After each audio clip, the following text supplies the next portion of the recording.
Ben Williams, I've been reading your work for years. I'm so excited to have you on the podcast. Thanks for being here. It's awesome to be here. I really appreciate the invitation and looking forward to geeking out with you. You are the product-led geek indeed, and that's where I want to start with because you have this hot take on B2B products. You've said most B2B products are over-engineered and could benefit from simplification. Why? Yeah, I think honestly the core answer to that is to do with the way that product teams historically work and are incentivized. So what you tend to find, in I think the vast majority of product teams, they still have this, well, we're going to ship something and then we're going to move on to the next thing. They don't have the opposite kind of approach, which would be ship, monitor success, understand how that's going, understand how it's contributing towards, our growth model and our objectives and longer term strategy and so on. And so you get these products that start off super lean and really hitting that sweet spot. Over time, they just naturally become a little bit bigger, a little bit bigger, a little bit bigger, until they eventually get this point of being bloated. And it's actually quite rare, I've found, that teams are proactively and intentionally looking at the state of their product, looking at the things that have been there for months, for years, and really discussing amongst themselves as a team about whether these things are still useful in the current context. And it's even more rare that you see teams then take that, that next step of just drawing that line in the sand and saying, we're actually going to retire this feature, Even if overall this doesn't fit in with the strategy, there's maybe one big customer who's still using it or something, and teams not having the autonomy, not having the guts, whatever it may be, to say, we're going to cut that. It really does go back to incentives, as you mentioned. We're not incentivized to ship small little improvements to features or killing features that aren't going to directly be able to be tied to something that's moving our OKRs. As product people, we tend to get rewarded for shipping big new features, for moving the metrics. And it feels like this basic work, which I tend to find falls into like three buckets. One, revamping your information architecture. Two, killing entire products. And three, killing entire features. It tends to fall below the table. Yep. And the irony is that I think it's an important lever that can help you move some of those metrics, because the irony is that those things that you're holding on to are taking away focus, engineering resources. They're confusing and cluttering the UX. And so removing some of them can actually have some of that impact that you're looking for, that you're chasing for with adding new stuff continually. And I think the gap is particularly in the modeling phase. So I want to double click on those two levers you mentioned to model impact. One is you're going to free up engineers who are like maintaining legacy features. They continue to get bug requests, et cetera. Sometimes PMs don't even realize this, but engineers are like, they have maintenance costs for any feature that exists. So that's one area we could potentially model, which is like, over the last 6 months, how much time have engineers had to spend on features like this? And we're going to be able to free that up for other features. And it sounds like the second is, simplified UX, potentially like more people activating or using the features that we actually want them to use. Is that how you'd typically model the impact? Or how do we really convince, the rest of the org that we've impact sized this and we should prioritize it? This episode is brought to you by Interpret. Interpret unifies all your customer interactions, from Gong calls to Zendesk tickets to Twitter threads and App Store reviews, making them available for comprehensive analysis. As we've profiled in the newsletter, it's the trusted choice of product organizations like Canva, Notion, and Descript. They rely on Interpret to drive forward their voice of customer programs. What makes Interpret special is its ability to, one, build customer-specific AI models that provide more accurate categorization. Two, connect customer feedback directly to revenue impact so you can prioritize confidently. And three, uncover insights with their Wisdom AI Copilot so you have an intuitive chat interface to access your data. So if you want a custom model built for your organization, get in touch with the team at interpret.com/product-growth. That's ENTERPRET.com/product-growth. This episode is brought to you by WorkOS. If you're building a SaaS app, at some point your customers will start asking for enterprise features like SAML authentication and SCIM provisioning. That's where WorkOS comes in, making it fast and painless to add enterprise features to your app. Their APIs are easy to understand so that you can ship quickly and get back to building other features. Today, hundreds of companies are already powered by WorkOS, including ones you probably know like Vercel, Webflow, and Loom. WorkOS also recently acquired Warrant, the fine-grained authorization service. Warrant's product is based on a groundbreaking authorization system called Zanzibar, which was originally designed for Google to power Google Docs and YouTube. This enables fast authorization checks at enormous scale while maintaining a flexible model that can be adapted to even the most complex use cases. If you're currently looking to build role-based access control or other enterprise features like single sign-on SCIM or user management, you should consider WorkOS. It's a drop-in replacement for Auth0 and supports up to 1 million monthly active users for free. Check it out at workos.com/Aakash to learn more. That's workos.com/Aakash. Yeah, I think starting there is good. I think you can look even more broadly cross-functionally and start to think about, well, with all these features, what's the impact there on our messaging, and how more concise and focused and targeted can we be at speaking natively with strong language market fit to our ICP, who may not be the same ICP as it was 2 years ago when this feature was created, right? So, but yeah, ultimately, I think, certainly engineering impact, certainly product focus, those are areas that I think would benefit from a little more quantitative analysis when it comes to this. Even as just, I think most fundamentally, product teams could start by just saying, we've released this. That's not the end of the story. Instead of that last column in the Kanban chart being shipped, it should be shipped and monitoring success, right? And there should be checkpoints to see like how well this feature is being adopted. What's the retention for usage on this feature and so on. And starting with some of those things, just getting teams in that habit of quantitatively looking at the performance of historic features across the product, across the portfolio, I think teams will be in a lot better place. That's a good point. I probably have taken that for granted. Wherever I have gone, teams do that. But there's a lot of teams that aren't even doing that basic stuff. As we know, most of especially the new products we launch in B2B, we have like some anchor product that people actually come from. 100% of people are using those. But these new products, it's like 5 to 10% of people usually use those at the start. And understanding that, being able to build around that, being able to slowly work through, like, how are we going to simplify the information architecture to increase that usage rate on these new products is really important. Yeah, absolutely. I think there's an analogy there with writing stuff for the newsletter, and I'm sure you feel this too, right? I often sit down to write something, I'm thinking, this is really obvious, and this isn't going to really interest many people. But I have to remind myself that a lot of the folks reading the newsletter are maybe where I was 10, 15 years ago or something, and don't necessarily have some of that experience that I have to be able to fall back on. And this stuff is actually very valuable to them. Another one of your hot takes is you've said every company will need to become product-led eventually. I need to hear more.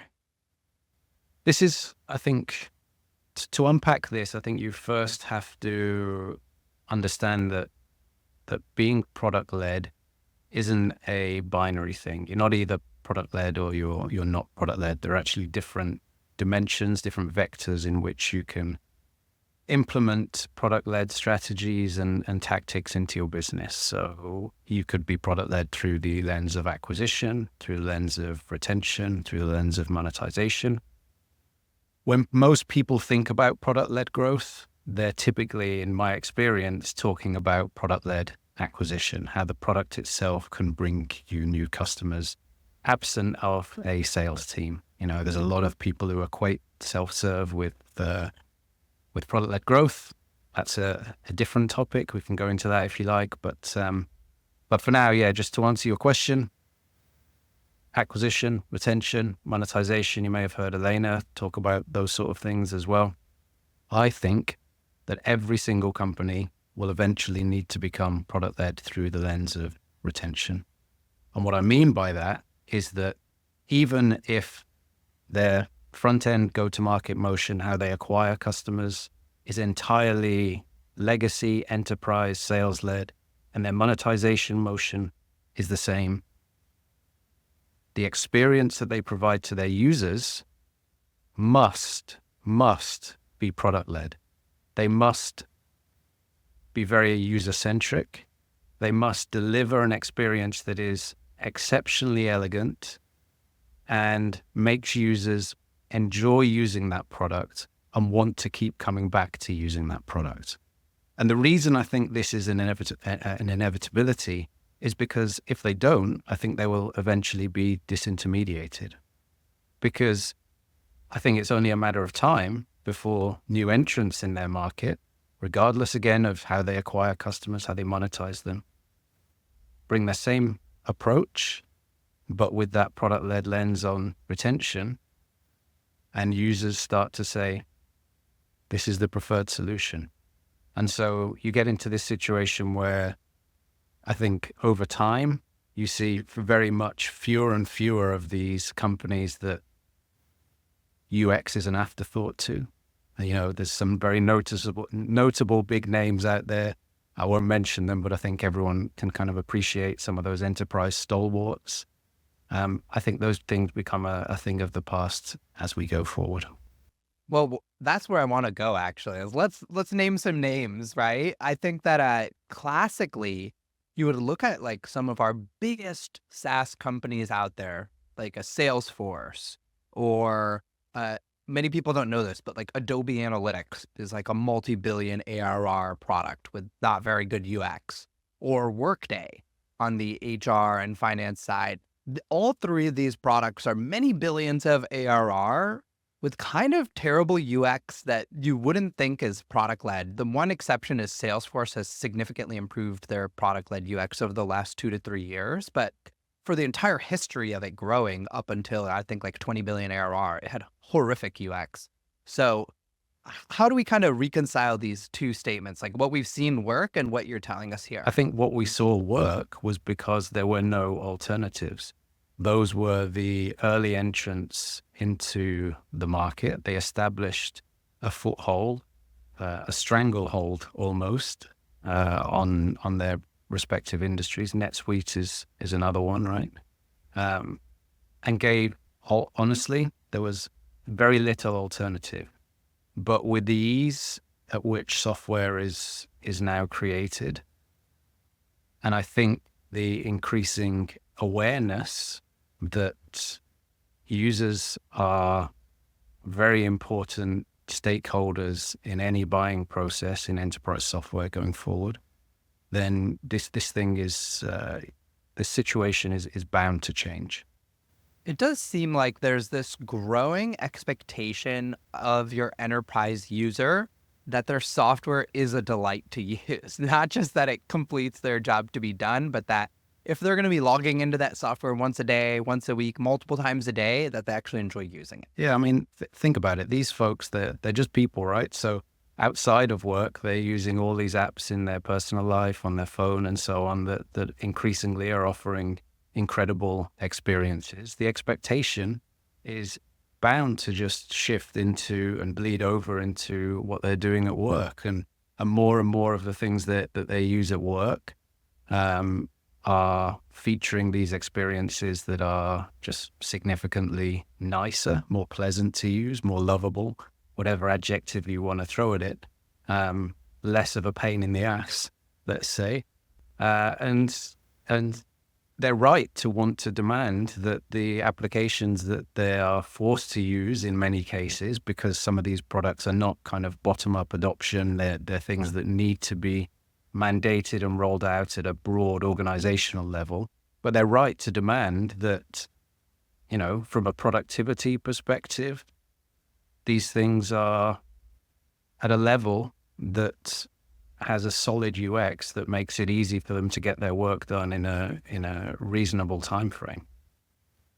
So zooming out from product-led retention and product-led growth more broadly, as you mentioned, most people tend to conflate product-led growth with the self-serve motion, and specifically also having like a freemium or a free trial involved in there. That's what most people's conception of product-led growth is.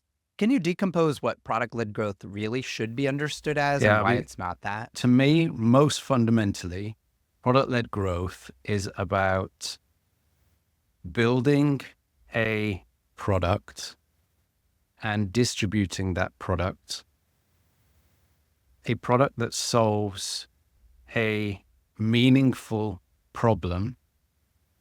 And when I say meaningful, I mean something that is significantly impacting the lives, the working environment of the user, solving that problem in a way that makes those users want to use the product, makes them want to talk about the product.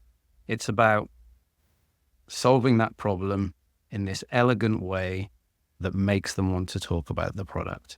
And I think that's what it comes down to fundamentally. You can talk about all of the kind of mechanics about how you make this work, but I think fundamentally that's what it comes down to.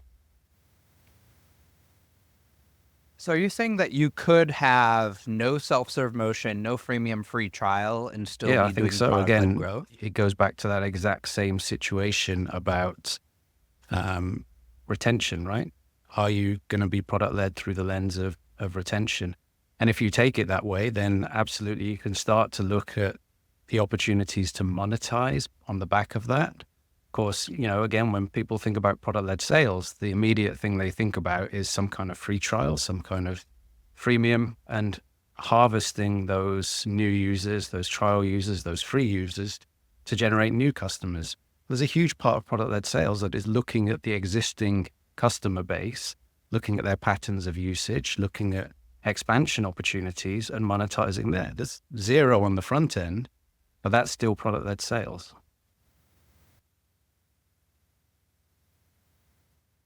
What companies shouldn't do product-led growth, or at least start with Yeah. product-led growth? So I think it's hard for me to say that any company shouldn't, given what I've already said about the inevitability of it. But I think if you want to look at some of the other aspects of product-led growth and particularly product-led acquisition, then any of those products that have, a centralized buying process out of necessity because it requires an organization-wide adoption, it's very difficult to introduce a product-led motion on the acquisition side of things there. So that's, I think, one of the hard and fast rules that I generally look at. There's also this brand of enterprise companies, like my last newsletter post was on how to win the enterprise, that tend to shy away from the label product-led anything because they're focused on the enterprise. What do you think about that? What does a label matter is my question there, right? I mean, you can call anything. If they're leveraging aspects of a product-led motion, then they're being product-led in some way. Shying away from it in terms of where they focus their energy, where they focus their resources, I think that's fine. That's a choice. But ultimately, you need to follow the buying patterns, you need to follow the usage patterns, and it may be that that's the right motion. I'm curious about some of the examples you're talking about there. Maybe we can riff on those. Yeah, so a recent example, a company I went pretty deep on was StatSig. So when they initially started, the entire idea was we're going to be product led. 8 months go by, they don't have a paying customer. They realize, okay, you know what? What's really going to work for us more is like a traditional sales led enterprise SaaS product where we sign a huge enterprise on features that we probably only have 50% of the features. We have our entire engineering team quickly get it up to the features they actually need. So basically, the entire engineering team is just building for one client. We do that, then we sign the next customer because for them, we have 60% of the features we need. So we get the other 40%. And we just go after these big enterprise and we're willing to do lots of custom work for each person. But we try to build out the product so that those features can be available to everybody. My question would be there is like, why did they make that shift? Like what were the signals that they saw that made them make that shift? What were the environmental constraints? What were the board level investment constraints and so on that suggested that shift was necessary? What did they see in terms of search volume and organic demand for the product and solving that particular problem? Because again, a product-led acquisition approach is really only going to be successful if you have either some kind of built-in virality that is driving new users to bring in other new users, or if you're solving a problem that is increasingly being searched for such that users have that problem and it's important enough that they're going out there and wanting to find solutions to their problem on their own. Those things don't exist, then it becomes very difficult. So again, I asked a bunch of questions there about that specific example, but I'm sure there's some answers as to why they made that decision in amongst that. Yeah, I think a lot of it comes down to feature market fit. Like, what features have you built and what features do you want to build? If your features are like not that useful for SMB, if you think about your traditional SMB, one of the things that SMB doesn't have is huge volume of users to experiment and test with. So if you're building an experimentation platform to run 15 experiments in parallel, typically only your big enterprise want it. And so I think that a lot of it has to do with their feature market fit, where what they had built, like it was basically the Facebook toolkit for experimentation. So it was useful for companies of Facebook scale. Yeah. And again, that's the type of product that is not necessarily well suited for someone just going out there and say, I'm going to try this on my own and bring it into the organization, right? There is a huge onus and significant effort involved in evaluating a solution like that at any kind of scale. And so some kind of assisted sales process becomes a natural candidate, I think, as a more suitable go-to-market motion. We've been talking a lot about sales. I want to double click on this. You've said zero commission sales are a perfect fit for PLG. Why? So I want to caveat this by saying this isn't something that I've experienced firsthand myself. I think I saw it first. It was a guy called Nick Dellis, who is VP of Revenue at Mercury FinTech, sell banking products and surrounding products around those bank accounts for businesses. But I think when I looked at that, it just struck me as the perfect sales model for product-led growth companies. And I'll tell you why I think that is. So first of all, I think, when you have a product-led focus and you get rid of commission, then it means immediately you're enabling some things. You're enabling sales to focus on product value instead of hitting quotas. You are aligning the sales organization and the broader business around them with just the general mentality of PLG.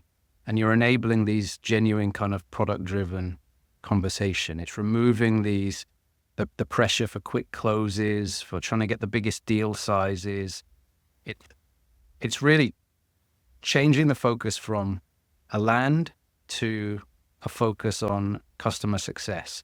And I think that just is inherently better aligned with the core kind of PLG philosophy of focus on user success, on activation, on landing small to eventually win big. So you just pay your salespeople kind of what your expected OTE earnings is, or something like Yeah, I mean, 80% of that? the examples that Nick gave, I think their compensation packages were broadly aligned with what you're paying PMs, right? So exactly that same kind of base, instead of this very low base salary and significant upside on quota attainment, you're actually paying a much higher base salary and then rev share and so on targets, company targets, overall. Okay. So we've talked a little bit about product-led sales. I want to go deeper. If somebody is trying to get up to speed on what product-led sales the end of 2024 looks like, how would you help them? Product-led sales is all about, I think, empowering sales teams to focus on high potential accounts that are using the product and are exhibiting some signs of meaningful engagement. And it creates a very data-driven, data-informed approach to selling that is underpinned by customers already realizing some value, which is a massive thing when you think about it, because historically, what sales teams needed to do was convince customers of the value. If the product is doing a bunch of that for you, then the conversation can shift to, how can we provide more value beyond this? How can we support you holistically in terms of your organization and your growth and so on? And so product-led sales incorporates, product data into that buying process, not just from the perspective of which accounts to follow up with, but also into how sales teams are building that narrative when they're speaking with folks. Instead of reaching out to someone and it being a kind of more cold conversation, it becomes more about, I see you're doing X, Y, and Z within the product. We understand these are the kind of benefits that usage has brought you. Here are some ways in which we can work together to, deliver these further benefits and so on. And when you're speaking with buyers, of course, you get this conversation where, again, a lot of that value proving baseline that you need to get over it's already just pushed out of the way. You can demonstrate that with actual usage, and folks can go to their internal champions and talk with them and have that validated very quickly. So it's I think a far more robust and predictable mode of sales than traditional outbound. When I've led, like as a VP of product in a product-led sales company, what I found is that the biggest difference for the product people is how much more of a say your sales team wants in your pricing and packaging. What's in your free tier? What's in your pro tier? What's in your enterprise tier? Seems like they have like 100 times as much feedback. How can product people kind of work well with sales to evolve pricing and packaging if they're doing product-led sales? The first thing to do when you're rolling out product-led sales is to start small, okay? So you're definitely going to get kind of pushback and folks wanting to dive in and interfere with things. Helpfully, I think that they're doing this with good intent, but you're going to get that unless you have started small, proven out a model that is effective and working, and then started to scale it. And so what I always recommend is folks start with a tiger team that generally involves someone from product/growth, someone from RevOps, someone in data, and someone on the sales side, because what you're going to need to do is build that system whereby, you are confident that you're collecting the right data, the right signals. You're confident that your interpretation of those signals is sound in terms of those being signals that are predictive of longer term retention and, of course, monetization, propensity to buy. And that you are treating and dealing with that data and those signals at the right time, not jumping in too soon, at the right time where you are optimizing the likelihood of a conversion, and where you are applying the right playbooks that have the highest chance of taking that opportunity through to a successful close. And that's just much easier to do when you're working in a small team within a small area. And when I say a small area, I'm typically talking about like one playbook, focusing on, for example, free trial to new paid conversion, or existing customer expansion would be another one, or churn prevention, whatever the main focus as a company, as a strategic priority is for you, starting there, building that core competency, and then fleshing it out. And it typically takes a lot longer than product teams think about. You can start very quickly, but to get confidence in a model, generally I've seen it taking kind of 6 months upwards to really get that iteration in place, that process, the playbooks, the right data, and so on. And then start to think about kind of expanding it. And if you take that approach, I think generally the rollouts generally go a lot smoother than otherwise. Yeah, I think the Tiger team is critical. I still think that it's just such a new muscle for your average product person, because your sales org is pretty big usually. So you have this huge sales org. You might have this one person in the Tiger team. If it's a senior exec, they usually don't have enough time for the Tiger team. So you choose like a really good IC or a really good sales manager, right, for your Tiger team.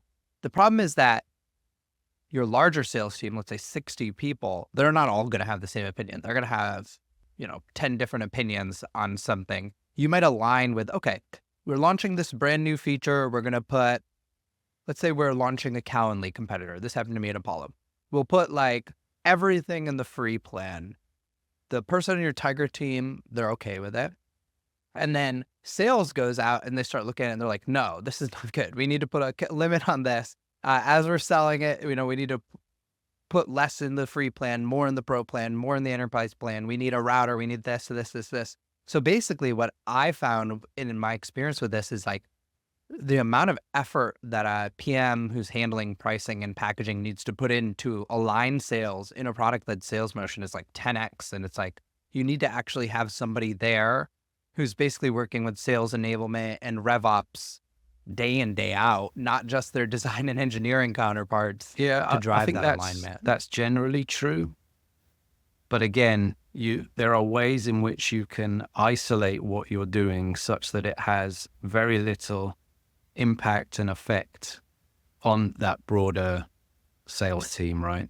And I think that is where, we talk a lot about in PLG about bottom up, but one thing that's essential in PLG and actually any change to any go-to-market motion, small or large, is having top-down alignment and top-down buy-in and support for that. And I think where I've seen most of those kind of contentious situations arise, it's where there has been lukewarm support and alignment at the highest level of the organization. I don't know if that resonates with you, but Yeah, I think it goes back to get not lukewarm support from the highest level of the organization, then it needs to be a top priority for the top level of the organization so that you can spend enough time with them so that you can flip them and co-create with them something that they're excited 100% about. agree on that. Let's move on to growth models. You have some thoughts on these. How do you like to build growth models? Is your growth model a spreadsheet with a lot of tabs? Yeah, How do you structure them? It differs. So first of all, what is a growth model? So a growth model, I think, basically describes and quantifies how you grow, how your product grows, how your business grows. And they are essential for understanding and driving sustainable growth, right? They provide a framework, alignment for how your company grows, how your product grows. They highlight the key levers, the constraints.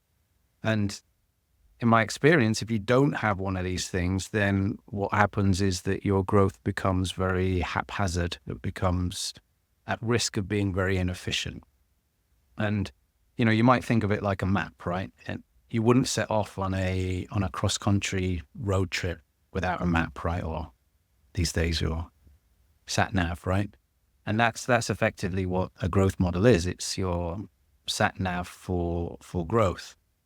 Things are going to happen along that journey, right? If you're driving somewhere, there's an accident, you're going to get rerouted. Similarly with a growth model, things will change, the market will change, users will change, competitors will enter the market, and so on.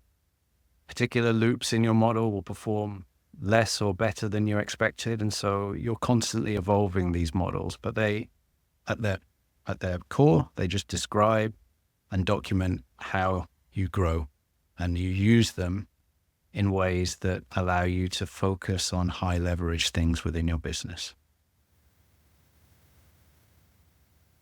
So it sounds like it can take many different forms. It doesn't need to be a spreadsheet. So there's two different forms that I love. One is the qualitative form, and I'm a big fan of loop-based growth models, a la Reforge and others.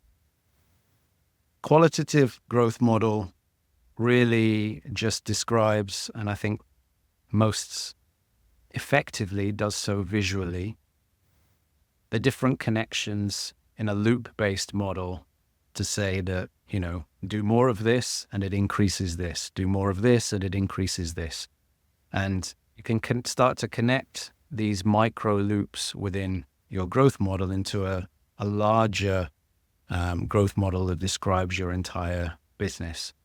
But each one of those, to really understand how it's performing over time, where it's particularly plateauing, where it's in need of either intervention to prevent some plateau, or, it's reaching its peak potential and you need to start to invest into other aspects of the growth model.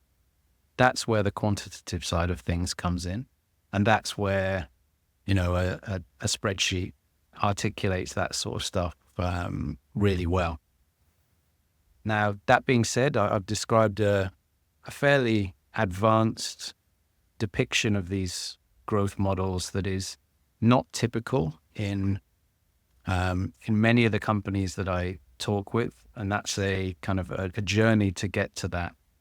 Starting out, I think just saying, what's my end-to-end journey from when a customer becomes aware of us to where we monetize and retain them, and mapping things out there in a more traditional funnel base. I think that's a great place to start and gets people a lot further than if they didn't have that at all.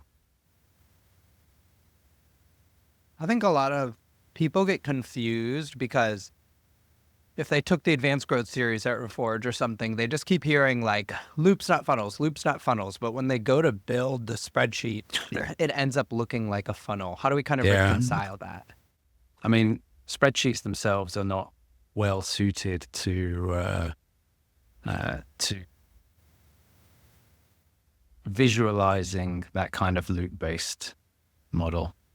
I've actually just built a tool and published it on my website that allows people to create and document their growth loops. So you should check that out sometime, and we'll share a link for the folks listening to the podcast.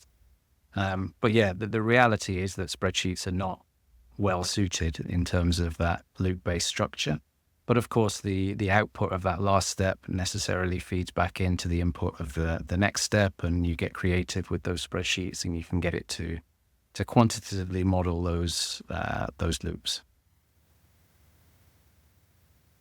So the biggest trouble I've had in practice with growth models, and I've been working on them probably for like 10 years, is Goodhart's Law, what you start measuring ceases to be useful as soon as you start measuring and optimizing teams around it. So you'll create a growth model. You'll have, these product input metrics. It'll allow you to connect those input metrics to output metrics. You'll have some sort of either direct variables or some correlations that allow you to do that input-output mapping. But as soon as you have a team successfully move the input metrics, the connection, that correlation coefficient to the output ceases to exist. How do we kind of handle that problem? The number one thing that you have to remember with growth models is that they are not static. So it's essential that the owner of the growth model, and I always advocate for that being a product growth team, that they are continuously trying to keep that model up to date. They are continuously trying to improve it, to check those and revalidate those correlations, to try and understand causation between the input variables and the output variables. And they're taking feedback from the actual performance of those growth loops, and they're improving the model based on that. Whether it be what's happening there in terms of the actual instrumentation into what's happening in the business and feeding those numbers back into it, but also, of course, what they're doing as a growth team in terms of experimentation, growth initiatives, shifting company strategy or whatever. The moment you take your eye off the ball and say, well, we've got a model, right? That's it. If you're not focused on the fact that your business is constantly changing, your market is constantly changing, then inevitably you get that drift that I think you're talking about there between input and output that makes if you're unlucky, makes the model less applicable over time. Who in the product growth team should be owning it? Is it like an analyst involved in the team? Is it one of the PMs? Is Yes. the product growth leader? All of those. I think, if you had to put one person on it, I would say the person who leads product growth.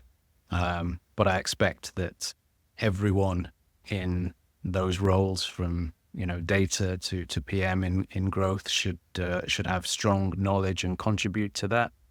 Perhaps a little bit, less in terms of kind of IC engineers and so on and designers, but they all need an acute awareness of it and not just focusing growth, right? The benefit of a growth model really starts to come to the fore when it's used as this common vocabulary that unites the entire business around how we grow.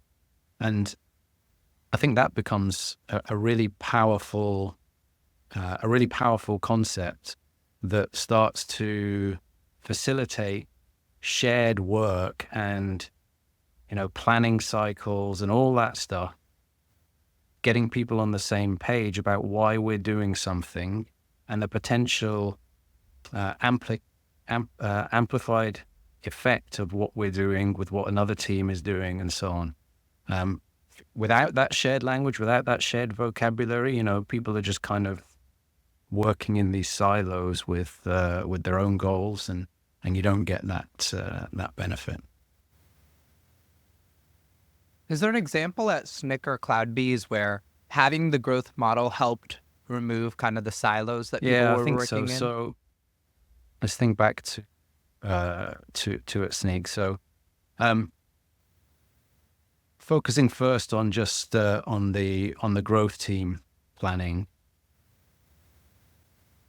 At one point, one of the things we did was a complete reorganization of the growth team to remove, or it wasn't quite remove, but it was significantly downsized the team focused on acquisition.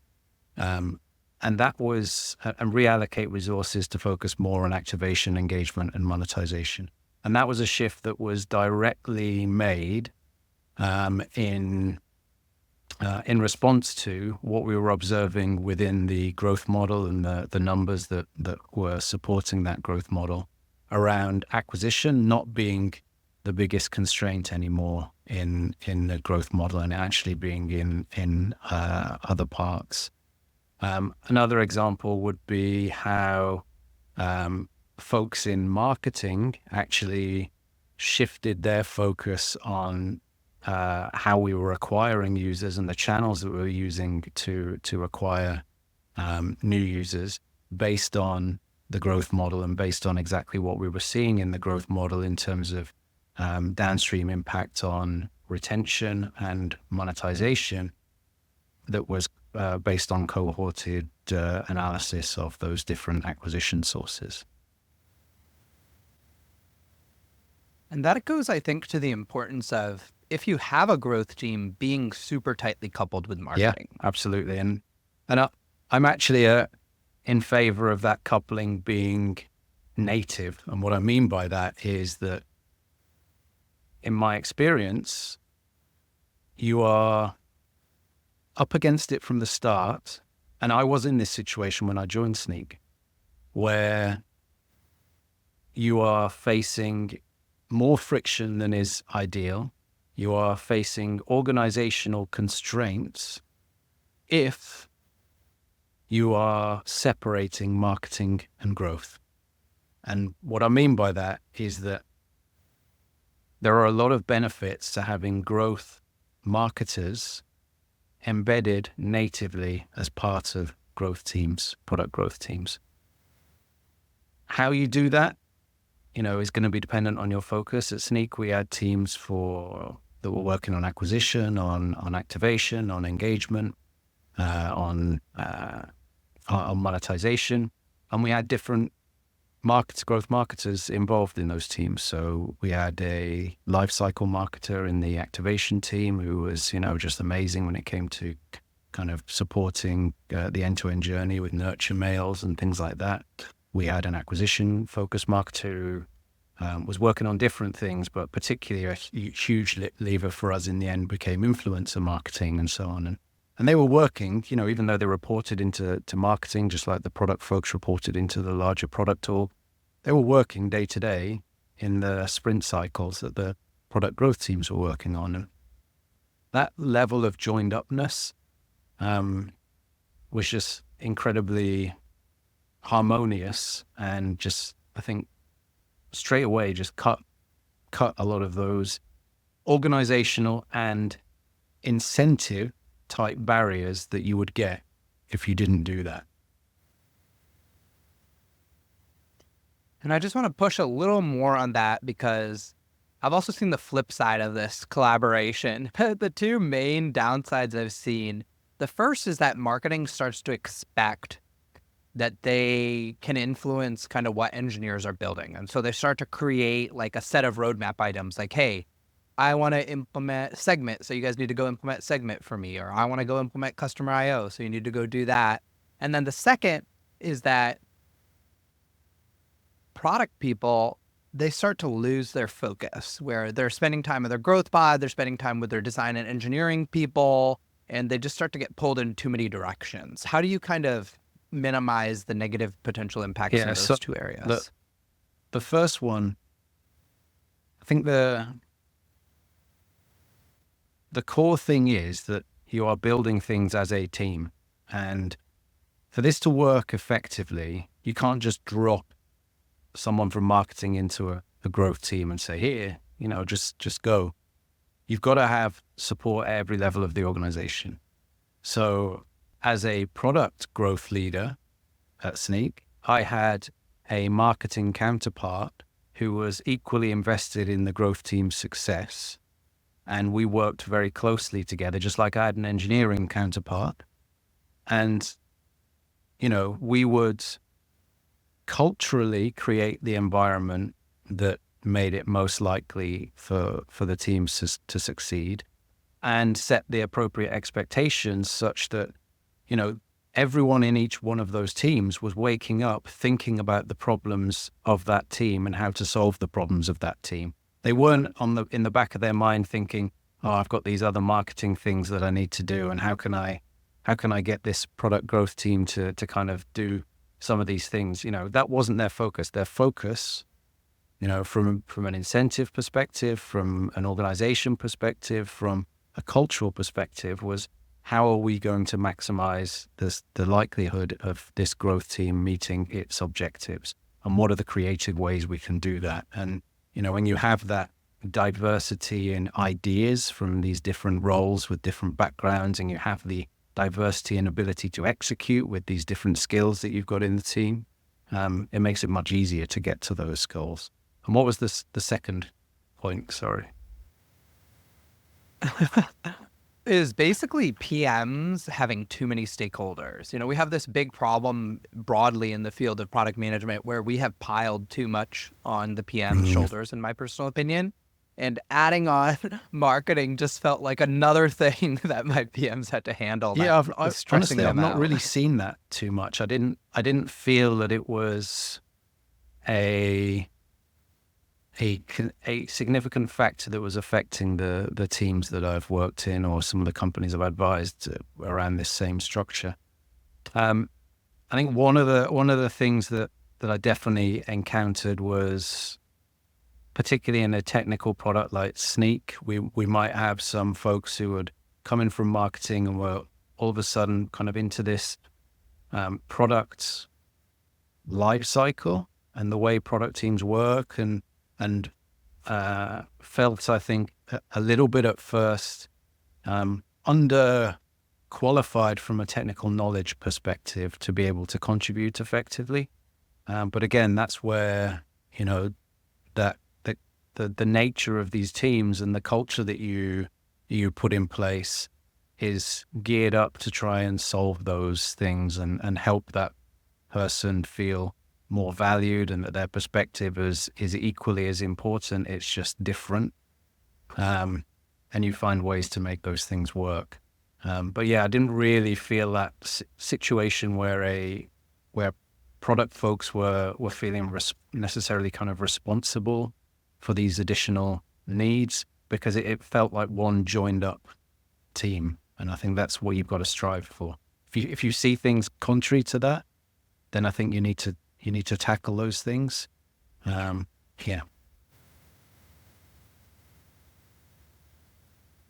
You have this really interesting concept that I haven't heard that many people talk about, which is engagement states. Yeah, so Can you explain? engagement states are really describing the fact that engagement is a spectrum. It's not that activation is binary, right? Okay, you are reaching some milestone that says you are activated, and I think you and I have the same kind of Reforge inspired philosophy there, that that effectively means you've come to some habit moment where you are statistically far more likely to have built a habit around the product, and therefore you are more likely to be retained in the mid to long term as a user, as a team in B2B. Engagement isn't like that. Engagement is a spectrum. You can be deeply engaged, you can be very lightly engaged, and the right measure of that engagement is different for different products. It could be around, how many times you're using the product, how many unique days you're using the product, how much of X you consume, right? All of these are different degrees of engagement, and your specific product, your specific growth model, the things that are most closely aligned with value and usage-based value will determine exactly how you create those states. But it goes back to that a fundamental principle that engagement is a spectrum. But it's not very helpful just to think about it as a spectrum that is infinite scale, right? So what you do is you just say, I'm going to bucket this into a few different states, and you don't do it arbitrarily. Those are meaningful states. But the reason you do this is because you want to track groups of users or groups of accounts in B2B through those different states. And the dividing points are key inflection points in terms of changes in long-term retention and monetization. And so at Sneak, we actually had 4 engagement states, dormant, which was kind of they weren't engaged at all, and then 3 more states of increasing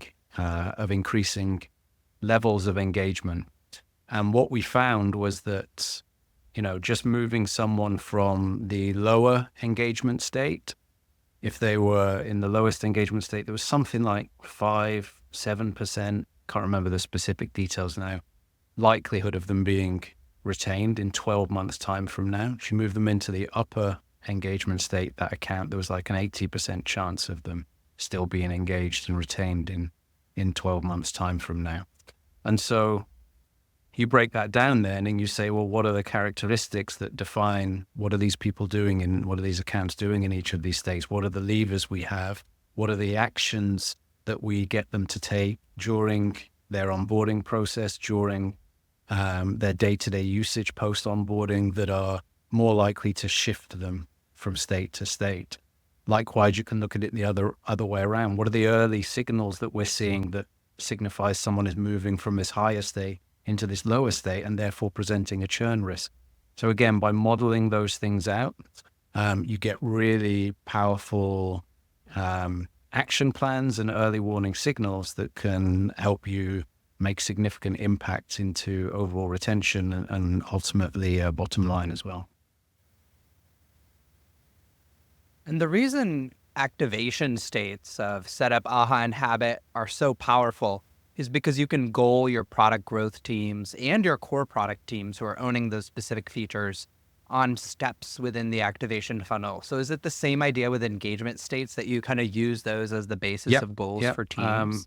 At different times, I think generally if you've got an activation problem, or let's say there's a big opportunity in activation, generally I'd be focusing there unless I add, sufficient resources to direct teams at both activation and subsequent engagement.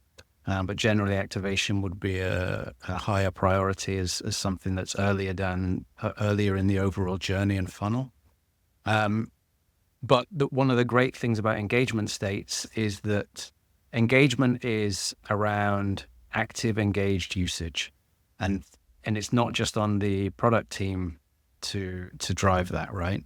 So one of the core things that, growth teams, product teams, but also customer success teams, support teams, and so on, with that awareness of, the impact of these kind of engagement states, folks like their customer success team can be driving what are the things that they can do that can help an account go from this state to this state, or having that information about those early warning signs that suggest that someone is trending in the wrong direction, and how can they intervene to prevent that happening. So that's just very powerful in terms of, again, alignment and bringing teams together towards a common goal. You have another type of state which you describe, which is product state. How does product state differ from engagement state or activation state, and what are product state models? A product state model really is just a visual representation of the different stages that a user or a team goes through in their relationship with your product. So it helps you understand user or team behavior. It helps you understand friction points. Helps you optimize the user journey for better retention and monetization. And so you have these different states. You have and I say they vary according to the business. Generally, I like to start with a fairly consistent model, which is, you get new users or teams. They activate, the definition of these things is obviously very business dependent, but they activate, they become engaged on that spectrum of different states. And again, you can break down activation into the sub-states, setup, AHA, habit, and so on. And then you've got the transitions between them. Do they become dormant? Do they get resurrected from that dormant state back into an engaged state, and so on? Do they go straight from new to dormant? It's another transition that is common. And you start to plug that state model in with real numbers, and you start to see, you can color code it to start to see the areas of opportunity for you to improve. So again, It's something that I think supports your overall growth model in terms of identifying opportunities. Again, it's something that gets people on the same page about how you grow. It prioritizes user or team account centricity. It gets people focused on the user journey, helps them build empathy for the audience, helps people understand what users are doing through your product. Yeah. So we talked about growth models and we talked about product state models. How are they different? Are they the same? Do product states get modeled in your growth No, I think model? so. So I think they're complementary. I think your growth model overall will, include some aspects of these things, but the growth model is generally bigger and zooms in more to a lot of those kind of how you go from one state to another. What are the particular things you're doing within the product or outside of the product as well, right? Because the growth model isn't just that black box that we're breaking apart with the product state model. Growth models go beyond that. What are the adjacent products you're building? What are the content loops that you're driving outside of the product that are bringing people into the product? How are you using sales loops and so on to augment your overall growth? But the product model is, once they get into the product, what are the states they're going through, and what are the opportunities for us to improve that particular black box? Complementary. So the topic that almost any product team eventually has to face is retention. And you said don't focus on retention. I think Why?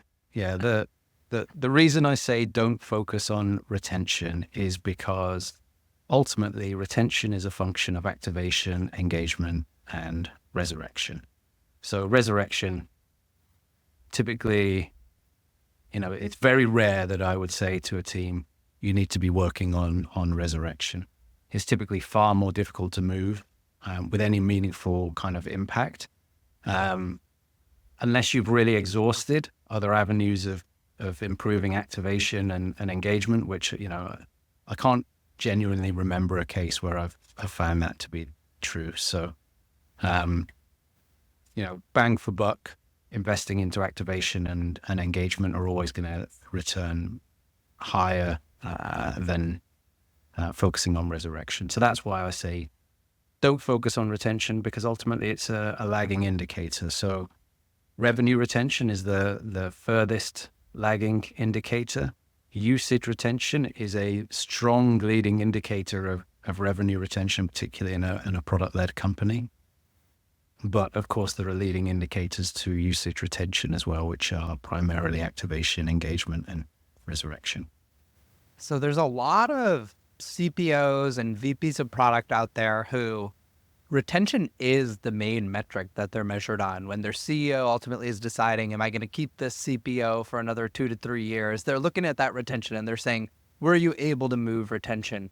Are those CEOs looking at the wrong metric, or is that still the right output metric to look at? I think ultimately at that top level, from a business overview perspective, absolutely, retention is critical. Retention still is crucial for sustainable growth. It is the foundation of sustainable growth. Acquiring new customers is always going to be more expensive than keeping existing customers. High increased retention ultimately leads to a higher lifetime value. It leads to more predictable revenue. Retained customers are, by definition, less likely to churn to competitors. So you're constantly kind of increasing your strength from a market position perspective. And retained customers are, again, by definition, unless you're using kind of less positive tactics to retain them, then they're going to be happier. They're going to be more likely to to recommend your product to other customers. And so incredibly important.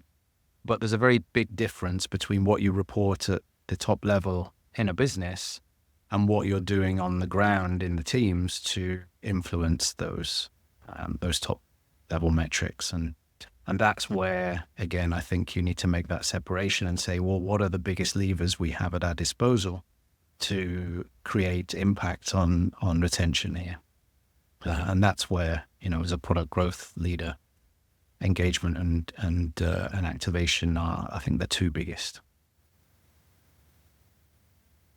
I think that's why you ultimately pay a CPO or a VP of product as much as they are paid in this market, right? Is to be able to own that output metric of retention, but direct the teams towards leading input metrics to move that can eventually and it goes move back that to what output we were metric. talking about earlier in terms of, that focus on in core product that is less common. I know, you've been fortunate, I've been fortunate enough to work at companies where we've seen what good looks like in terms of shipping things and still caring about what you've shipped previously and kind of nurturing that product holistically and being willing to cut features and so on. Again, going from just ship to ship and monitor success.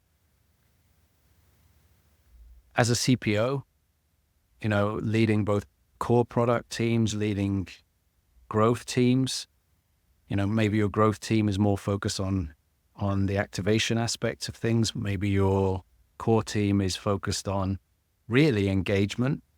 Oftentimes they'll refer to that as retention, but really it's continued engagement. And what is continued engagement is retention, right? If someone's engaged, then they're by definition retained. So again, I think, having that awareness and not trying to create the situation where it becomes a sole responsibility of someone in growth to drive that. And it's equally seen as something that the product team needs to care about, actively care about, incentivized by. That's a change that is needed in many places, I think. And a lever I often see CPOs and VPs of product bet their career on is innovating in new, more engaging, more retentive products that are adjacent to their core. So at Apollo, for instance, we had a data product. So you could theoretically just pay us once and download 15 million contacts and that'd be your contacts for life, right? So it's not a super retaining product for sales teams. So we invested a ton, for instance, me and Sheikh, my CPO, in the sales engagement product, which is the idea of sending out these emails to these contacts, because the idea is it's more retentive. What do you think about that as a strategy? If you break that down into first principles, what you're really looking at there is frequency of use, okay? If you have a product that is used once only, then that's your kind of worst scenario for retention, because job is done, I don't need it anymore, right? If you've got a product that is used once every 5 to 10 years, I'm buying a house, right? So I'll go and compare property prices and I'll use that service once to do that every few years. And actually Zillow, I think it was Zillow, did this. They introduced a new product that allowed people to constantly check on prices of houses in their area and valuations on their own properties and so on. And so they created this adjacent product that wasn't their core offering, but got people to use the product far more frequently. And that was all about how they can retain customers and make sure that Zillow was front of mind when it came to having that core problem again. The same in the situation you described there with Apollo. So being aware of your frequency of use and the dynamic that is just intrinsic around that inverse correlation between frequency of use and likelihood to retain, and being thoughtful and intentional about saying, well, how can we, this is a problem, this is constraining our growth, and how can we build things within the product or adjacent to the product that will help us address that gap.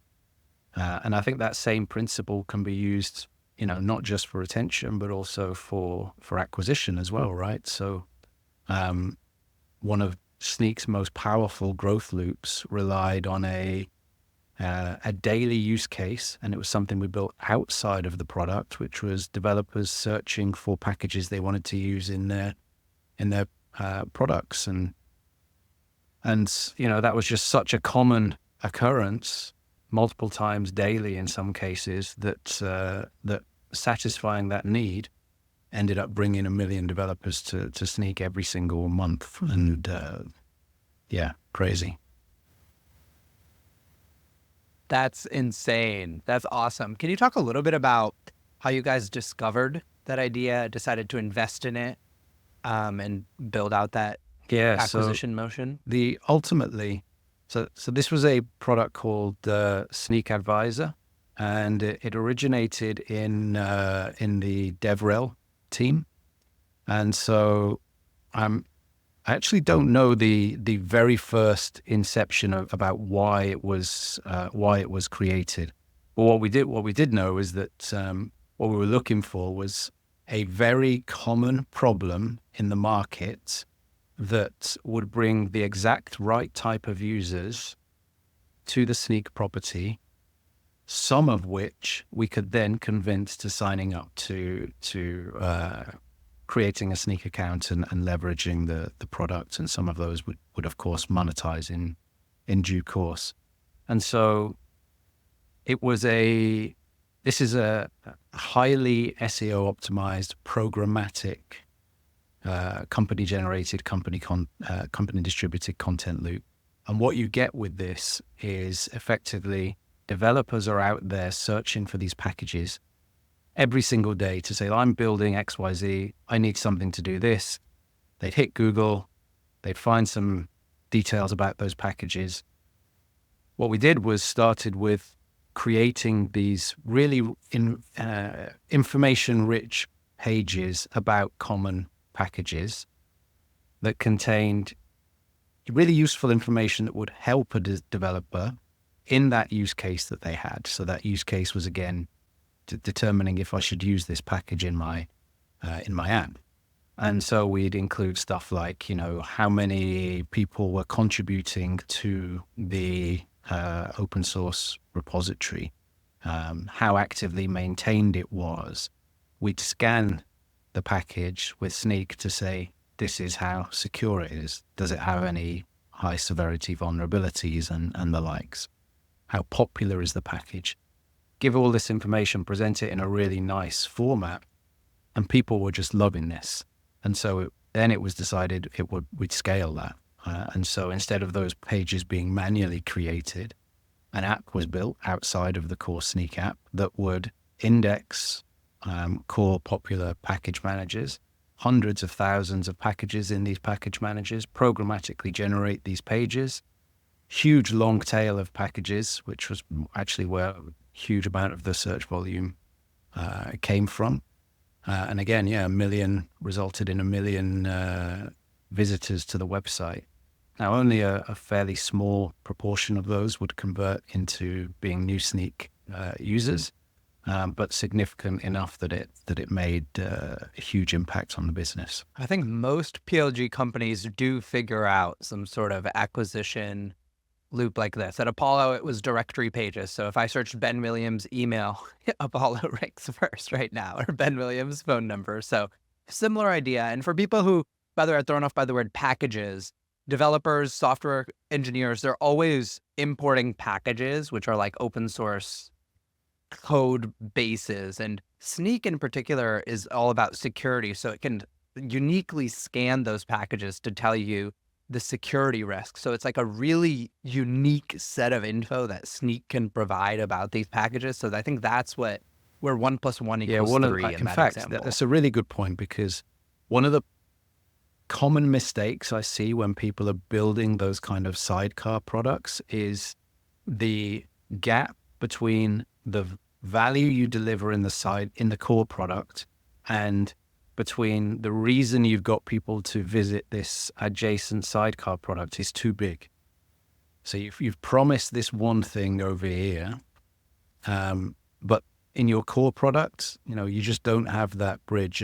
And it was even something we faced, and I think is still an opportunity for improvement. I'm not sure if it's changed at this point in Sneak, but if, for example, you could, beyond just monitor all of your existing application for security issues, if you could do some other things in terms of, for example, have a watch list of open source packages. If you could do that dynamically in the actual Sneak application, again, what you're doing is making that bridge stronger between that sidecar product and your core product. And the more you do that, the more reason you've got people to walk across that bridge. And I think that's a common mistake that I see. Just because something can really work as a strong acquisition vehicle doesn't mean you've got then a strong reason for someone to go from that to your core product. Yeah, that's the biggest sort of knock I see in these efforts is a product growth team will invest a bunch of time in this, what I call product-led SEO tool-based strategy, and they're not converting into paid users. They're just converting at most into email addresses, maybe free users. And then the product team starts to get fed up with like, oh, you're destroying our free to paid conversion rate. You're putting a bunch of people into the model that don't work. And I think the onus is on the team, the growth team, to think very strategically about how do we, once we build this traffic, create a direct in to our product and directly showcase the value they would get from paying. Exactly that. I've seen it a lot. You've said feel greater than see greater than hear, and this is one of your most memorable concepts that I've read from you. Can you explain? Yeah. So there's another phrase that goes around, which is show, don't tell, right? And kind of epitomizes PLG. But I think what I equate show, don't tell to be, I know the underlying sentiment is there, but showing is you actually kind of showing someone something. I think it's far more powerful if they can experience the value themselves. And that's what I try and get across with feel is greater than see, is greater than tell. It's this notion that, just experiencing that value yourself is fundamentally a more powerful means of convincing you that this is something that you can't live without than the alternative means of showing someone through some kind of, whether it be a gated demo, whether it be a human demo or whatever. I think, to me, it just encapsulates what PLG is all about. Yeah, I've actually stolen the phrase and used it multiple times because feel is actually using the product. Seeing is getting a demo from the salesperson. Hearing is somebody telling you about it. And you can also think about it the other way, where hear, then see, then feel is the flow you want to engineer in PLG. But ultimately, if you want to create those paid users, which PLG often gets the knock about, you need to do that feel step. And so many people, they're drawing them all the way to see, but they're never getting a really good feel. I love that flip that you just shared, by the way, the other way around. I hadn't really conceptualized it that way before, but I'm going to from now on. Thank you. So some of the most popular episodes in this podcast have been about product strategy. And so we've been developing, along with our listeners, this understanding of how to create a really good product strategy and share it with people. And one of the most popular episodes within our product strategy series was Ravi Mehta, where he talked about how important it is to have visuals. He talked about the example with his product strategy at TripAdvisor, where he had 25 visuals. And you actually wrote about Ravi's take on product strategy visuals. And he said that there are some risks to this. So I have to ask about that. So first of all, I'm just to provide context there, huge fan of Ravi, huge fan of what he wrote there. And in fact, the piece I wrote was about how to fuel your product strategy to make it far more effective by incorporating visuals into it. And I think it's a very underused technique. I think 90% of product strategies that I've seen have just been walls of text. And it's amazing. A picture speaks 1,000 words. I think I used that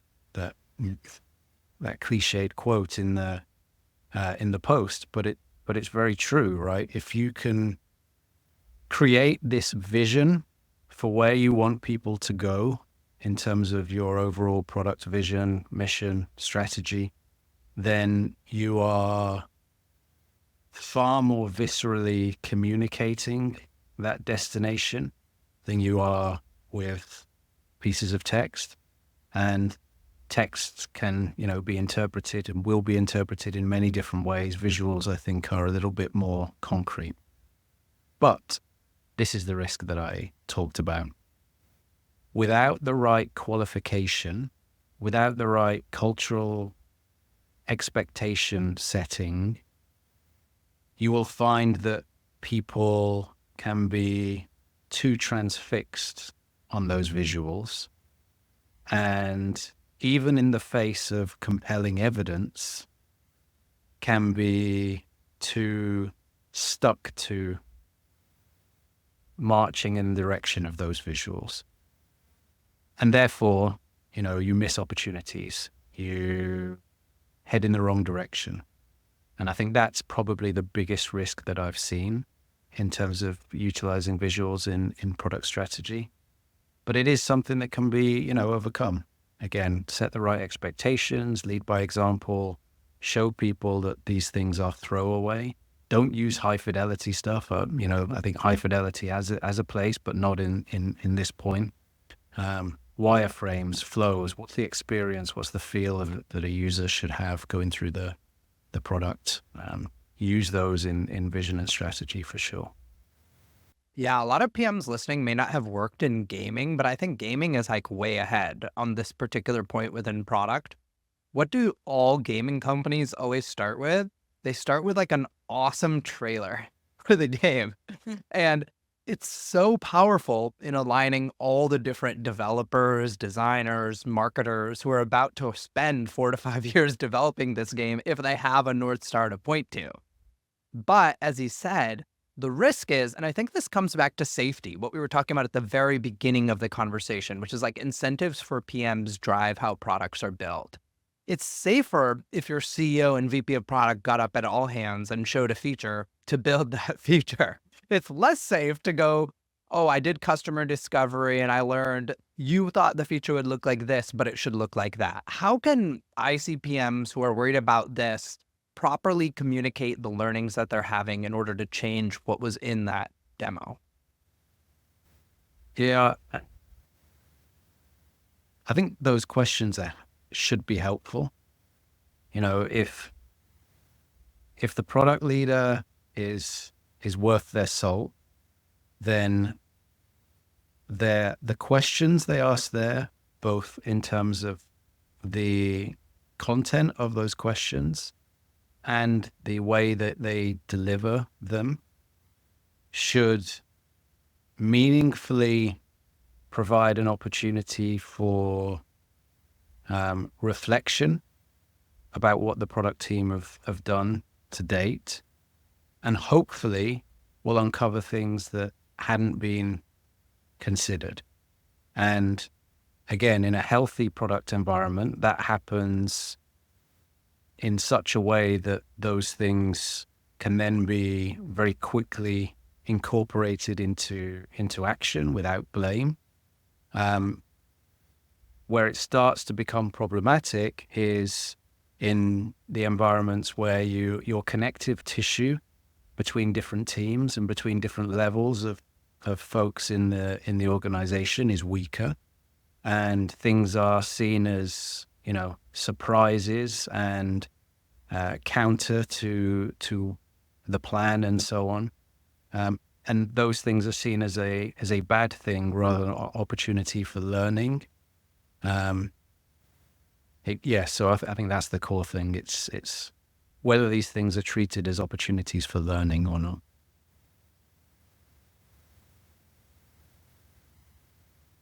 I want to shift gears a little bit. We were talking a lot about the practice of product management, product growth, product leadership. I want to talk a little bit about landing these roles to begin with. Maybe you can tell us a little bit, like, Your role at Sneak, it's a pretty phenomenal role. I think a lot of people would have been pretty jealous of this. For those who don't know, it's been valued at over $7 billion. It's one of the like hottest companies in terms of the developer product space and SaaS. Can you talk to us a little bit about how you approached that job search, Yeah, how you landed that job? so it wasn't a search at first. I was contacted by the then CPO at Sneak, and who had been actually looking for a solid growth leader for a long while. I hadn't found the right person who they felt could, materially impact the business. And so actually, when Anna reached out, I actually thought it was about something different. I actually thought it was about partnership discussions and so on. But it turns out it wasn't. And very quickly, I'm talking with various folks in the organization, from Gaipo, main founder of Sneak, to Peter, the CEO, and various other folks across the organization. And how I approached that was that, I think I got to a position in my career by that time that it was less about, the company interviewing me, and more about just making sure there is a really solid mutual fit, that it's something that I feel that I can contribute positively to that situation, understanding where they are, where they wanted to go to, as much as, am I the right person to do that from their perspective? And so that was probably the most notable example in my career of an interview process that felt very much un-interview-like. It felt very much like a two-way conversation where we were discussing the state of the business, what needed to be done, the sorts of things that needed to be done, the approach that was probably right, the approach that was wrong. And that it just felt like a very natural conversation. And, I wish I had had some of that maturity to be able to approach some of those conversations earlier in my career in that way, because as much as it was incredibly valuable in that context for a senior leadership role, I think the same principles should really apply at any level. And I really encourage folks, at whatever level of seniority in their career, to really start to become more intentional about what they want, the conditions they want, the things they want to be working on, the things that bring them energy, and, find out as much as you can during the interview process about the environment and whether or not this is something that is a strong mutual fit, because that's where the most successful hires happen, is where there's that strong mutual fit. And anytime you compromise on either side, that's where you start to run into problems in seat.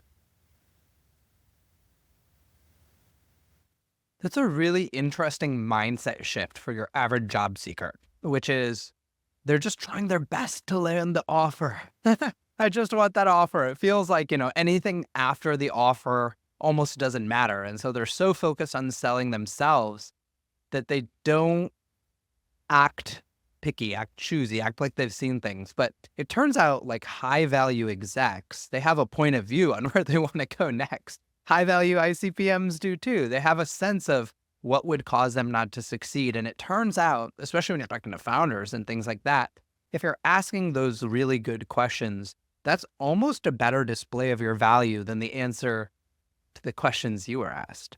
You just nailed it. That's exactly it. It's, I think to be most valuable, you have to have context. To demonstrate your value during an interview process, you can talk all you want about what you've done and the things you've done in your previous context. Unless you have the curiosity, which shows one thing in and of itself, right? That you are curious and eager to learn about the environment you might be working in. But unless you have that context that you acquire through asking those questions and having those conversations, you don't get those sparks. You don't get those ideas that help a natural conversation come around that builds mutual excitement on both sides. So I think it's a missed opportunity if folks don't do that. So some people listening, they'll say, well, gosh, I don't have, the brand that Ben has. Can you just talk a little bit about how people can actually generate those inbound opportunities? Because let's be honest, most of the best roles, they aren't posted online. They are sourced through inbound. So how do you become one of the potential candidates to receive that inbound? This is a difficult one.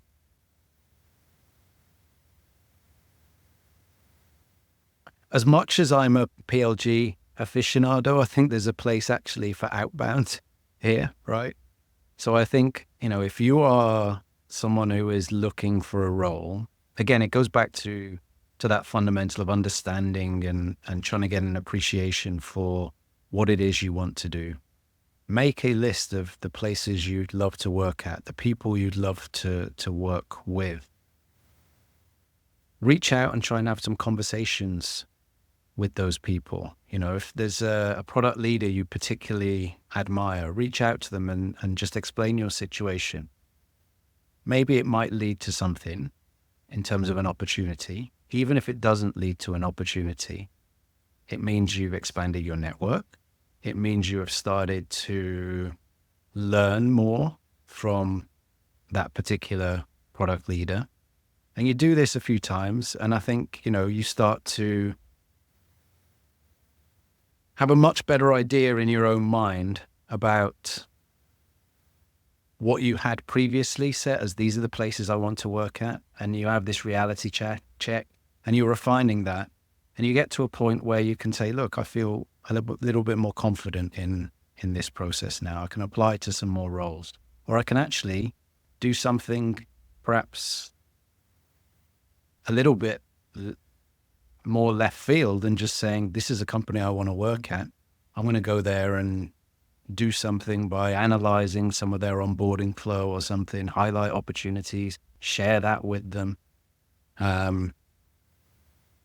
Just open up the door for a conversation and see where it leads. And the very worst case, what's going to happen in that situation is you've gained some experience in doing some of that work.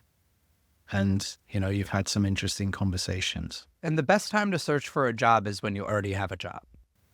Exactly. Yeah, putting family aside and stuff like that, which is a whole nother thing. But yeah, it's not like PMs have a lot of time on their hands, right? Yeah, we PMs don't. And we always want to cut out the job search part, especially if we've just recently gotten a job. We're like, F that, I'm done with that. That was horrible. And we don't want to do this crucial networking step you're talking about. But finding this rhythm in your life to do a little bit of that, it pays a lot of dividends in the long term. I think so. And even if it's just about improving your craft, right? Let's say in the future, you think you really want to move into growth. You're in a core product role, like, just once a week, take a product and sign up for that product and document the onboarding flow and create a friction log and do some of this stuff to start to learn about how different products are dealing with different parts of their new user flow, for example. Start to do some analysis around that. And before you know it, 6 months down the line, you've got a little portfolio of work that when it comes to actually searching for a new role, you've got something pretty interesting to talk about. So I want to talk about Ben and Ben the business. You have made the leap. You had 2 VP of product roles at companies that people admire, and then you went full-time solo. Talk to us a little bit about how and why you made that shift. Yep. So it was towards the end of 2022. I've been advising companies for quite a while. On an ad hoc basis. Obviously, I was doing this while I had full-time roles. And so actually the type of companies I was working with there were a little bit different. I was open to working with earlier stage companies because take equity in those companies. I had a full-time salary, so I didn't need to worry about that side of things. But yeah, I decided that I really enjoyed that type of work, that variety of work. A huge motivator for me to not going into another full-time role and deciding to go into an advising path, a solopreneur path, was me wanting to pay back some debt I had with my family. And as an executive at CloudBees, and a little bit less so at Snake, it was really more at CloudBees because it was pre-COVID mainly there. I was traveling 3 weeks out of 5, Aakash, and I've got 2 young kids. They're 6 and 8 now, but earlier on in their lives, I missed a lot of bedtimes. I missed a lot of bath times. And, I had this narrative in my head that I was doing this for them, which, there's absolutely an element of truth there. I was out there working hard because I wanted to keep a roof over our heads and get to a position of financial independence. But at the back of my mind, I also knew that I was kind of sacrificing a lot. And if I'd asked them, what would they rather have daddy around a little bit more or have daddy earning a little bit more money? I know it's obvious which one they would have chosen, but, I think I was enjoying part of it as well, this high flying exec role. And I got caught up in it, and I decided that it was time for me to put that straight and, take my career in a direction that gave me far more control over how I spent my time. And I love what I do still. There's definitely things I miss about working in a larger organization, or any organization really, which is that whole team dynamic and being day to day and having a long-term challenge to work towards. But it has been the right thing for me. It's been the right thing for my family. And if anyone is in a similar position who is considering it, I'd absolutely recommend, thinking that through and it being a solid path if you're in any of those kind of situations that I've just described. And I'd be happy to chat to anyone who is considering that same move as well. When I was considering the same move, other people were very helpful with their time. And if I can pay that forward in any way, that would be great. So now you have a few different revenue streams. As percentages, can you break those down for us? So I subscribe. I have paid subscription on my newsletter, but overall, I'd probably say that accounts for maybe 2% of revenue. Another 5 to 8% on sponsorships for the newsletter. And the vast majority, the remainder, is through my advisory practice. So the companies that I'm working with every week in terms of meeting them, helping them scale through product-led growth, through product-led sales. That's where, most of my revenue comes in, where I think I enjoy spending most of my time. I actually find writing the newsletter much more difficult than I thought it would be. And I'm sure you can perhaps relate to that in some way. Definitely the further I get from actually being a PM, now it's almost been a year, the harder it gets to write. And the more connections I need to create, whether for you, it's probably advisory. For me, even this podcast is a really good connection that I've created much back slower into it. Right. Sorry, I was going to much slower at writing than I thought I would be. That's a different. Yeah, it's not easy to write fast. So obviously you have much more control over your life. You probably have better work-life balance. Are you earning as much as you were? I'm in a blessed position that I'm earning more than I was previously. I think when you consider some of the tax implications of running your own business and uh, as opposed to being on the payroll. Overall, I'm probably close to 2x what I was before, which is, fantastic. Fantastic. I do feel genuinely blessed. This episode is brought to you by Dovetail, the AI-first customer insights hub for all teams. Dovetail has always been the go-to tool for teams that want to find insights in customer calls, user interviews, or documents. Now they've stepped it up with the release of Dovetail 3.0. It's 3 new products and a ton of AI features that make it faster and easier than ever before to truly get to the heart of what your customers want. You can get a real-time pulse on what your customers are thinking with Dovetail's automated feedback analysis platform, Channels, or pull summaries and insights from every customer interaction your team has ever had using their conversational AI, Ask Dovetail. You can even recruit from over 3 million participants directly in Dovetail. All of this is just the tip of the iceberg. Dovetail wants to give everyone in the organization instant access to their customers at any time. From roadmaps, discovery to strategy sessions, and more, it's never been easier to make customer-centric decisions. The good news? Listeners of this podcast can try Dovetail's Pro plan along with their newest products and features free for 30 days. Just go to dovetail.com/Aakash. That's awesome. And you only just recently made the change. Usually it takes people like 5 years-ish to get to something like 2x earnings. So that's pretty awesome and shows that you can really have the best of both worlds. You can financially succeed, but you can also succeed with your family, with your life, and your other goals that you have. Yeah, I think, very fortunate that strong network of founders, strong network of VCs, people I'd worked with in the past on the advising front, that when I went out on my own, I pretty much have been at full capacity since, apart from a time when I, intentionally dialed things back a little bit to look after the family more when we were going through earlier this year, my son's diagnosis with ADHD and autism. And, first of all, how amazing that I could do that, and I could just say, look, I'm not gonna seek the next client when this one cycles out, and did that with a couple of clients, and I'm just gonna spend a few months being closer to my family and giving them the support they need. A lot of people aren't in that position where they can do that, so again, I feel very fortunate. Yeah, blessed. You moved your newsletter from Substack to Beehive.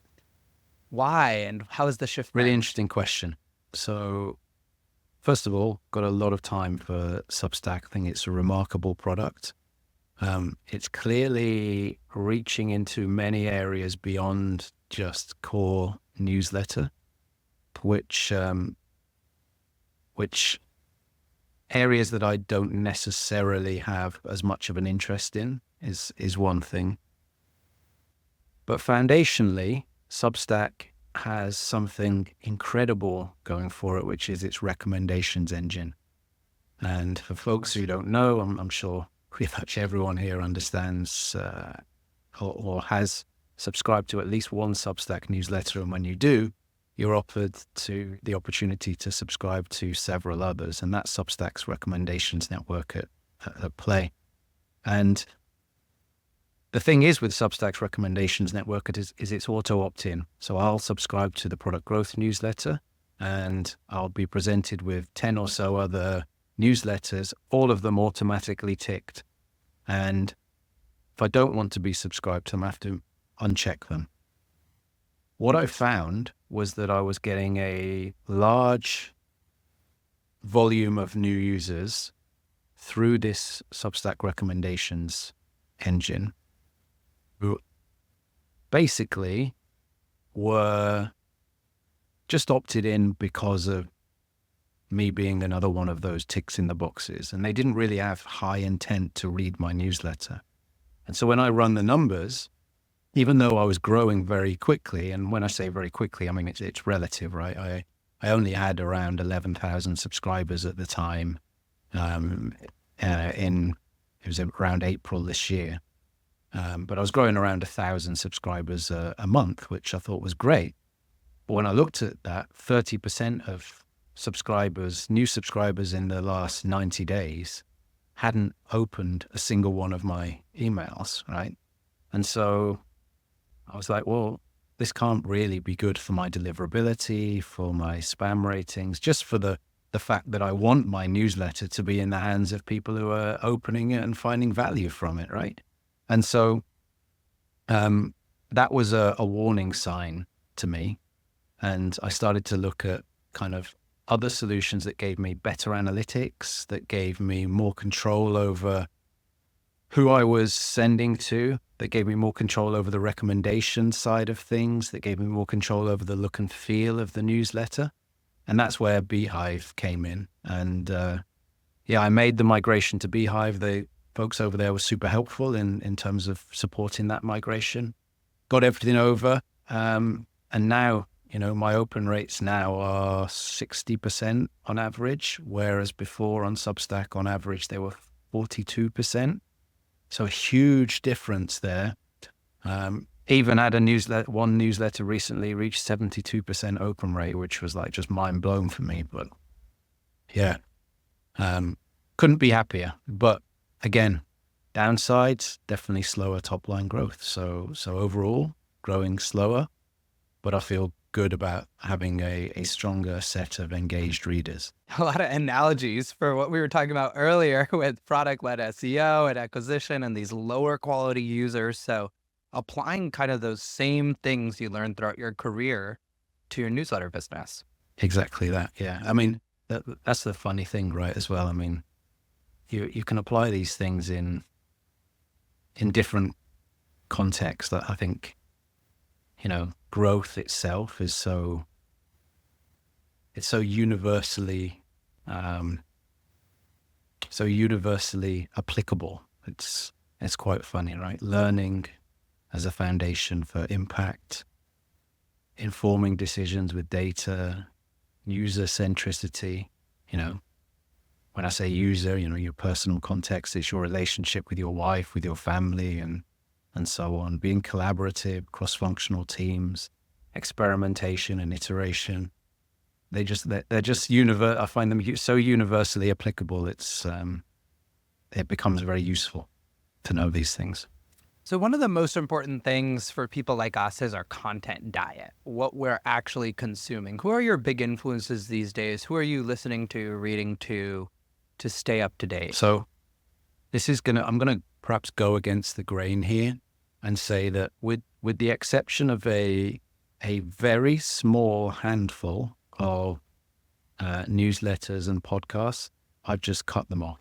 I got to this position where I was maybe subscribed to 30, 35 newsletters, 20 podcasts, and my inbox was overflowing. Actually, it wasn't overflowing. I was sending everything to Readwise Reader, but I'd never have a chance to go through things there. My podcast listening backlog was just, again, overflowing.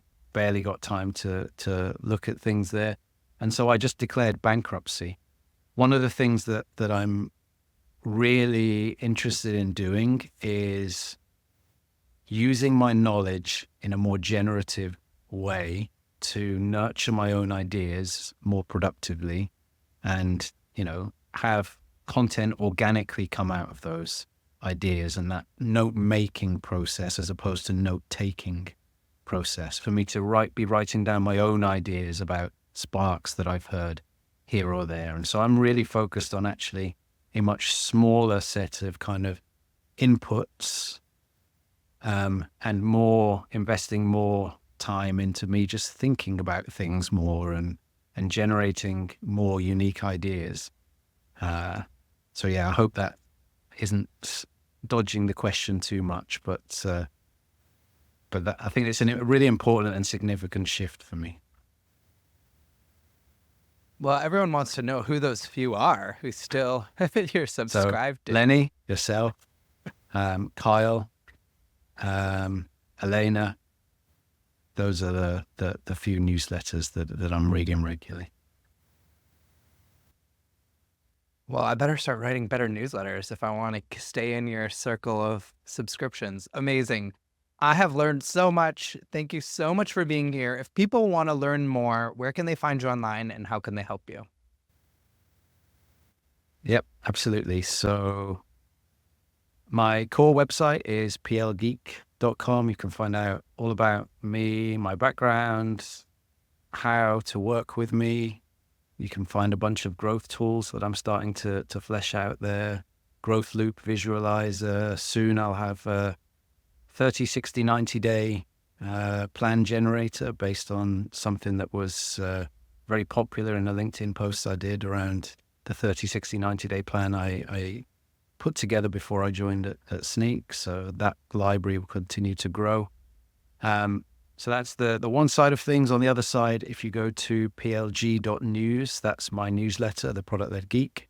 Sign up there and you'll get my free growth toolkit, which is a bunch of frameworks, databases, templates, and so on that I've put together over the years and can help you kickstart some of your own growth initiatives. So It's probably one of my favorite lead magnets out there. So do at least subscribe for that first set of free stuff he gives you, because it's like $10,000 worth of value. Friction logs, growth experimentation database. Awesome work on that. Alrighty. thanks, everyone. Bye, everyone. See you in the next episode. Thank you so much for listening. If you found this valuable, you can subscribe to the show on Apple Podcasts, Spotify, or your favorite podcast app. Also, please consider giving us a rating or leaving a review, as that really helps other listeners find out about the podcast. You can find all the past episodes or learn more about the show at product-growth.com. See you in the next episode.